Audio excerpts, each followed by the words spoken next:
I always wanted to breastfeed. When I found out I was pregnant, I used to research about breastfeeding, so I was excited that I'll be finally getting to do that, but it was cut short. My baby couldn't latch properly when I was still in hospital, so I thought it was because I was still in hospital. And then when we went home, it was the same problem. I was staying with my mother-in-law at the time.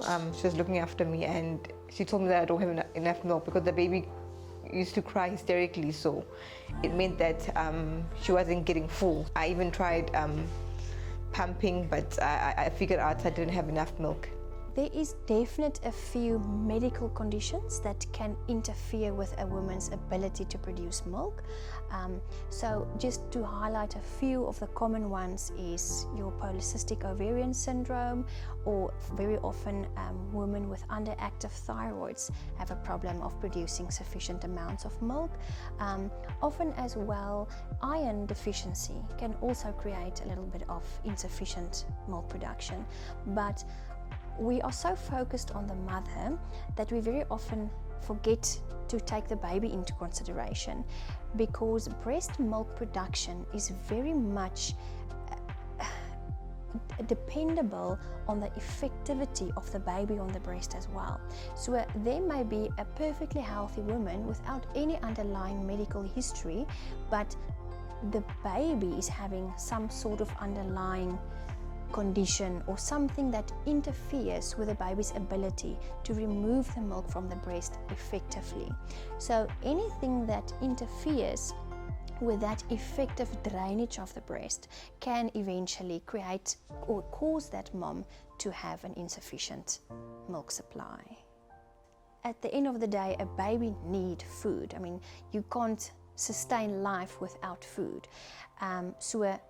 If breast milk is available, we will definitely go with that route as that is the natural way of doing it. But if it's not available, formula feeding is still going to be effective in feeding our baby. When I found out that I can't, I had to do what's best for my baby, even though I didn't want to introduce formula at such an early age. I felt like a bad mother at some stage, but I had to do what I had to do. Let's say I'm at church and the baby cries and I'll take out the bottle and like, why aren't you breastfeeding? And you wouldn't want to explain, but they made me feel as if I'm doing something wrong if I gave my baby formula. At the clinics, I would hide baby formula because they encouraged mothers to breastfeed. I think the stigma comes from two different aspects. And I think the most important one is actually an internal stigma, where a mother is looking at herself and perceiving herself as a failure because she could not produce enough milk. First of all, why do you have that feeling? You have that feeling because you want to do what is best for your baby. So you are already doing the best you can, because if, let's say for instance, you didn't have enough milk to feed your baby directly from the breast, you chose to give the baby food. Is that not already the best to do for your baby?